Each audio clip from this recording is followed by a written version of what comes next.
You've heard of the Sigma, the lone wolf, the man who moves in silence. But the Zeta is his darker, more aggressive shadow. When the world gets icy, the Sigma endures. The Zeta heats it. He doesn't just reject the herd. He rewires its rules to his advantage. This isn't about finding peace. It's about securing power. These 23 books will give you Sigma-Zeta edge. Ready to stop outsourcing your will? This video rips the soft parts off self-help and hands you tactics that work in private. 10 chapters, 23 hardcore books. Each chapter pulls teeth from the classics and forges them into tools. Power economy, calibrated silence, ritualized suffering, razor habits, tactical seduction, and moral backbone. You won't get feel-good pep talks. Stoics teach you how to bear fate, Green teaches you how reputation trades, and Goggins teaches how to stop whining about the weather. If you want predictable growth instead of random hype, this is the map. Let's begin this amazing journey. Chapter 1. Claim the edge. Do you move because the world tells you to, or because something inside drags you forward? You feel it, don't you? That quiet rage against the noise. The world screams rules meant for the herd, but your instinct is to see the wiring behind the walls. This isn't about learning new tricks, it's about awakening a deeper knowing. The Zeta doesn't follow power. He understands its mechanics. He operates from an internal compulsion, a drive that sees the game for what it is. For him, the problem is irrelevant. The only thing that exists is the strategic path. Society's oldest trick is making you believe the battlefield is outside of you. They feed you their fears, their manufactured desires, their borrowed opinions. You feel that pull, a steady drum. It is not noise, it is compulsion. By grinding deliberate practice until skill becomes muscle memory, this is how he builds depth, not followers. He reads 48 laws of power and learns the economy of reputation, the weapon of restraint.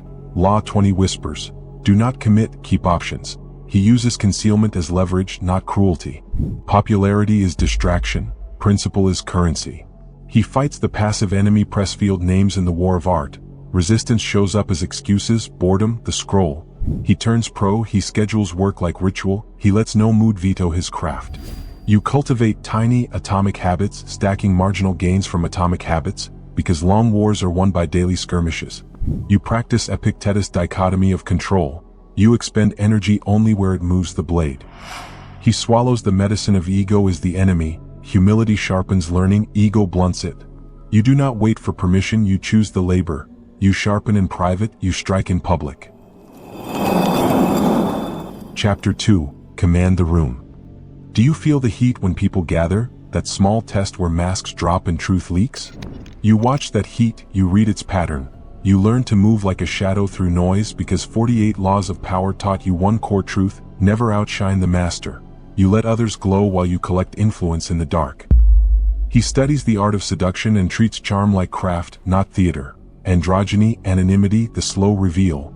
These are tools, not lies. Manipulation without consequence is still manipulation, and great power comes with great responsibility.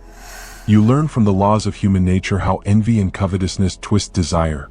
You mirror, you slow pulse your attention, you make people want what you withhold because scarcity sharpens appetite. Robert Greene reveals the mechanics behind human behavior that most people never examine. The law of covetousness shows us why people always want what others have, not because those things are actually better, but because scarcity creates perceived value. You see your friends with stable jobs and for a moment you might feel that pull. But then you remember, you're not them and their path isn't yours. You want freedom more than security. There are things you can control and things you cannot. The moment you waste energy on what you cannot control, you surrender your power to external forces. You pick up Carnegie's simple currency from How to Win Friends. Smile, listen more than speak, praise without flattery, make the other person feel seen. Influence built on usefulness lasts longer than influence built on spectacle. He is not a social chameleon for applause. He is a strategist who understands that reputation is layered armor, not a costume. The crowd respects visible strength, it fears invisible intention. Here's what they don't tell you about detachment. It's not about becoming cold or emotionless. It's about developing the psychological strength to feel everything without being controlled by anything. You command without shouting because Zetas move instinctively. They tune social currency, then spend it with surgical intent. Chapter 3. The Art of Strategic Invisibility. Have you ever noticed how the most dangerous predators move through the world without announcing their presence? Society teaches you to broadcast everything. Your achievements, your plans, your emotions, your opinions. Social media rewards oversharing, self-help gurus preach transparency, and everyone expects you to wear your heart on your sleeve. But you've learned something most people never will. True power operates in silence. Green's Art of Seduction reveals a counterintuitive truth about human psychology, famously called dark psychology in YouTube community. The more you reveal about yourself, the less mysterious and therefore less powerful you become. Anonymity isn't about hiding, it's about creating space for others to project their fantasies onto you. When you say less, people assume more.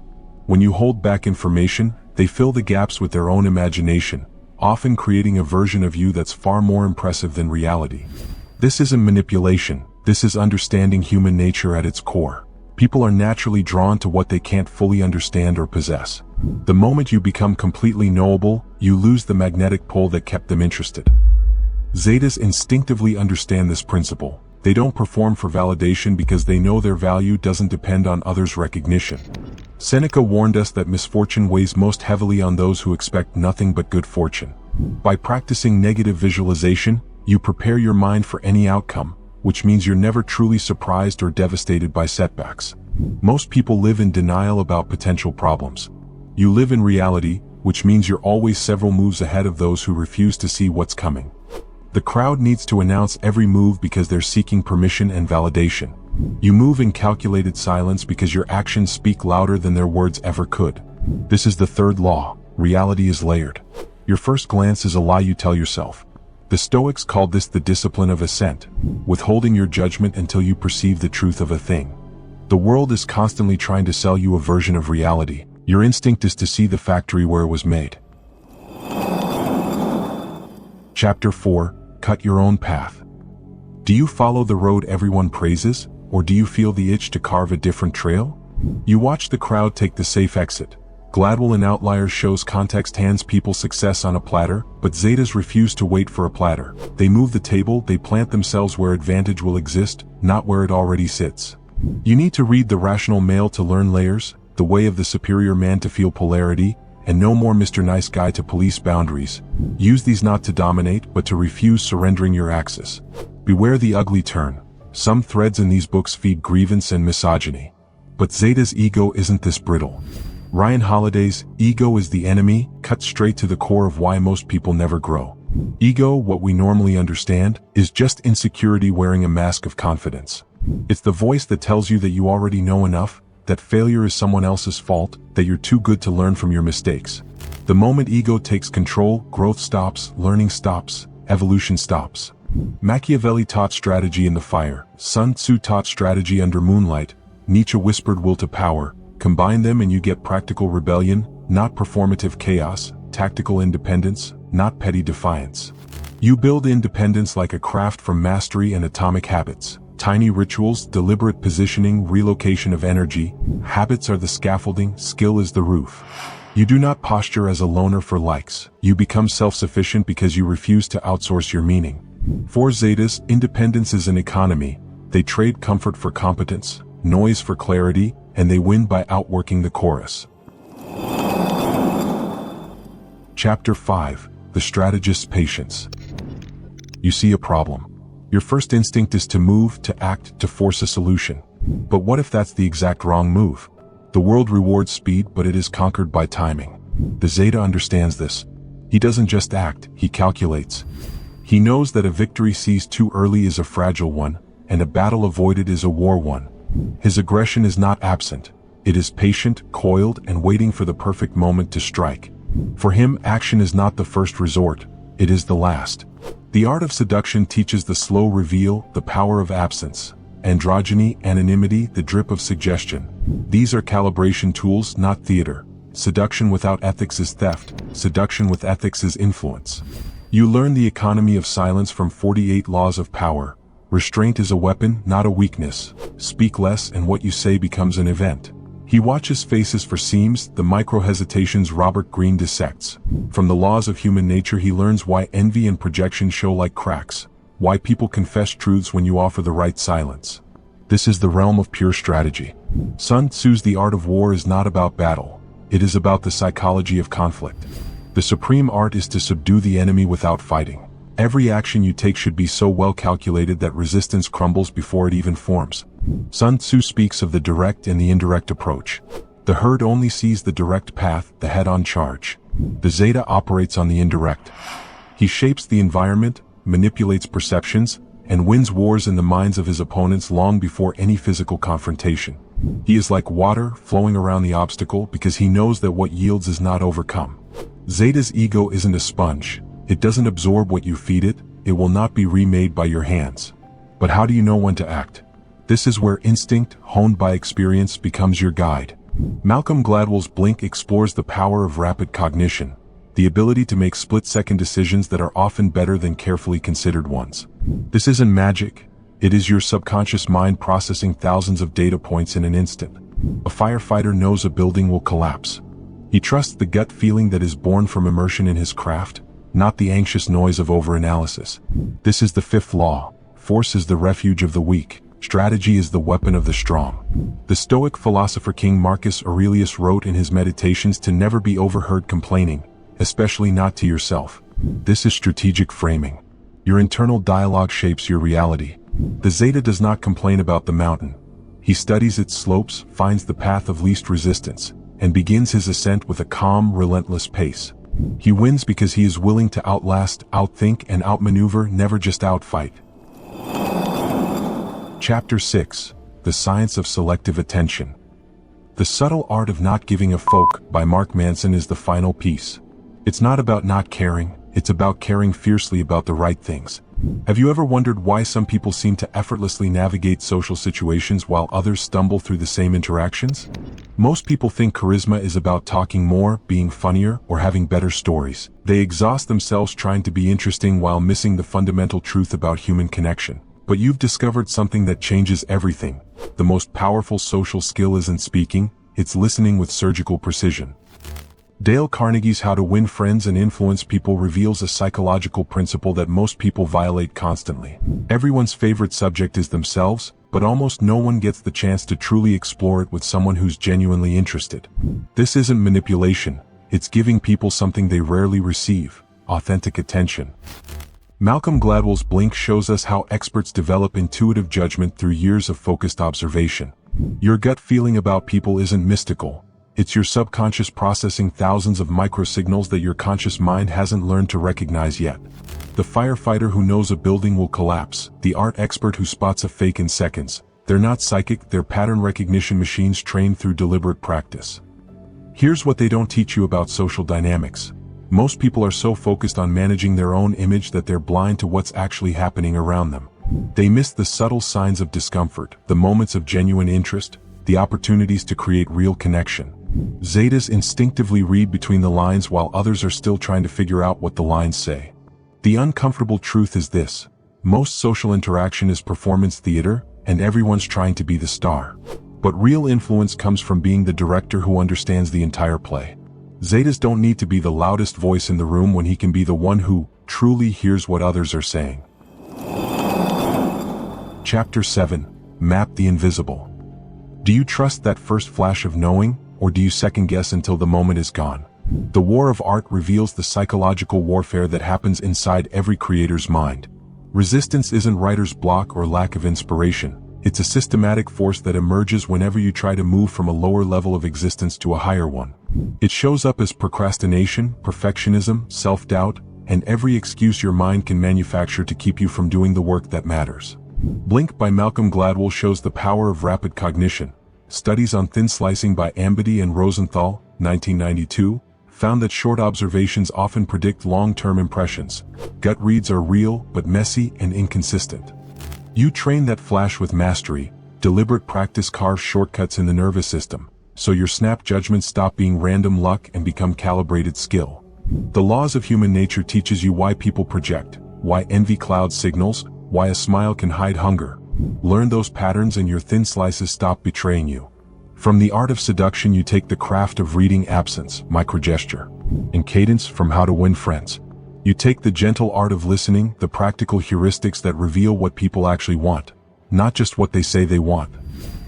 For Zetas, intuition is not mysticism. It is reconnaissance, trained and sharpened. False confidence is fatal, naive trust is worse, so test your snap with practice, then act. You don't worship the gut, you discipline it. You map the invisible, then move through it with purpose. The uncomfortable truth is this: your brain is designed to keep you safe, not to help you create something meaningful. Every time you try to push beyond your current limits, your nervous system interprets it as a threat and activates every defense mechanism it has. Zetas understand this isn't personal, it's biological. They don't fight resistance, they expect it and work through it anyway. Most people treat their creative work like a hobby that they'll get to when everything else is perfect. But real creators understand that waiting for the perfect moment is just another form of resistance. Meanwhile, years pass and nothing gets created because they're waiting for permission from a universe that doesn't care about their comfort. For Zetas, the work itself becomes the reward. You don't create because you feel inspired. You create because creation is how you evolve. The problem isn't relevant when the process is the point. Chapter 8. Forge your face. Who do you present to the world, the honest shape of your soul, or a forged tool that gets work done? You craft a face like a craftsman. The art of seduction teaches the anatomy of persona. Androgyny, mystery, the slow reveal, not to deceive for sport, but to control the handshake reality gives you. You pick what to show, when to vanish, and how to make absence pay interest. You learn reputation economics from 48 laws of power. Image is currency, and currency follows rules. Conceal strengths, reveal usefulness, let others misjudge you while you move. Reputation can be weaponized, and weaponized reputation will cut the careless. You study the laws of human nature to see how projection and envy rewire perception. People will read stories onto your face. Design the story you want them to tell, then let it feed the opportunities you claim. No more Mr. Nice Guy fixes the underside. Boundaries make the persona believable. Without spine, the crafted face looks like a costume. Ego is the enemy, teaches restraint. Humility keeps the mask functional, not fragile. You anchor persona in skill from mastery. The false face fails without work behind it. For Zetas, identity is tool, not trophy. They do not perform for applause, they perform to open doors. For Zetas, the problem is irrelevant. The face is a solution. The uncomfortable truth is this: Bill Gates didn't become a tech billionaire because he was smarter than everyone else. He had access to one of the only computer terminals available to high school students in the 1970s, thanks to his wealthy parents and elite school. The Beatles didn't become legends because they were naturally more talented. They played over 1,200 performances in Hamburg clubs before anyone knew their names. Success isn't just about working hard, it's about working hard in the right conditions. Chapter 9. Position the board. The uncomfortable reality is this: nice guys don't finish last because they're too kind, they finish last because they're not honest. Robert Glover's No More Mr. Nice Guy exposes the psychological patterns that keep men trapped in people-pleasing behaviors. Nice guys seek approval through covert contracts. They do things for others expecting something in return, but never communicate those expectations directly. Do you play chess with your life, or do you keep rearranging the same losing pieces? You read Gladwell's Outliers and stop mistaking talent for accident. Opportunity is engineered, not granted, so you place yourself where the board gives outsized returns. You become the product of environment and choice. He studies mastery to build deep skills that make positioning durable. Skill turns a good seat into a throne, because competence attracts leverage and leverage buys time. From Sun Tzu he learns terrain and timing. From Machiavelli he learns institution and influence. You do not charge randomly, you stake ground where victory is close to certain. You move so others must react to you, not the other way around. You treat reputation like capital from 48 laws. Conceal strategy, display results. You invest in relationships like Carnegie taught. Social currency is the market where opportunities trade. Small margins matter. Atomic Habits teaches you to compound position with tiny repeated moves. Habits build platforms, platforms compound into advantages. Rushing to look busy is vanity, positioning for the long game is power. You do not hope for a miracle, you design conditions for one. For Zetas, the problem is irrelevant, the board is the tool, and they place the pieces with cold, patient intent. Chapter 10. Own the endgame.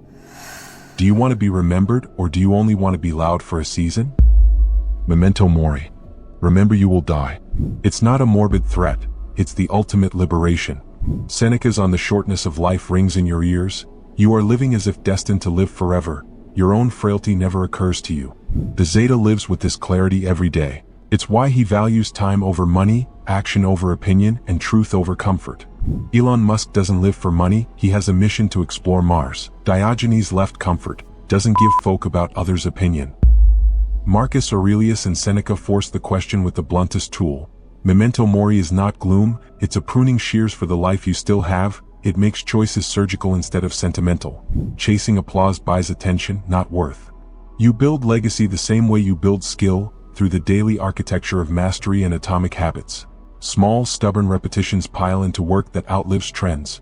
Reputation then behaves like capital. 48 Laws of Power shows it compounds quietly, it pays out long after the noise dies. Nietzsche's will to power says move from want to becoming, make your interior law louder than the world's permission slips. Ryan Holiday in Ego is the Enemy says humility is the vessel. Ego seeks trophies, ethics build temples. The difference determines what they write on the stone, if anything. You do not perform for history, you prepare for it. Schedule your funeral in private, rehearse the hard questions now, refine the work, be brutal about what you keep and what you burn. Zetas don't ask for permission, they finish the sentence the world couldn't complete. Mark Manson's The Subtle Art of Not Giving a Folk cuts through decades of self-help nonsense to reveal a fundamental truth about human psychology. You have a finite amount of mental and emotional energy, and where you direct it determines the quality of your entire existence. Most people scatter their attention across 1,000 meaningless concerns. Zetas focus their energy like a laser beam on what actually moves the needle. Here's what they don't want you to understand. The ability to selectively ignore is more powerful than the ability to pay attention. Every distraction you refuse, every drama you don't engage with, every opinion you don't defend creates space for what matters. While others are drowning in information overload, you're operating with surgical precision. Jordan Peterson's 12 Rules for Life reveals something profound about human psychology through lobster hierarchies. When you carry yourself with confidence, your brain chemistry literally changes to match your posture. This isn't positive thinking, this is biological reality. Your nervous system doesn't distinguish between acting confident and being confident. Change the behavior, change the brain. Thanks for watching. Hope you've learned something new from this video. I will meet you in the next video appearing right on your screen. Thanks.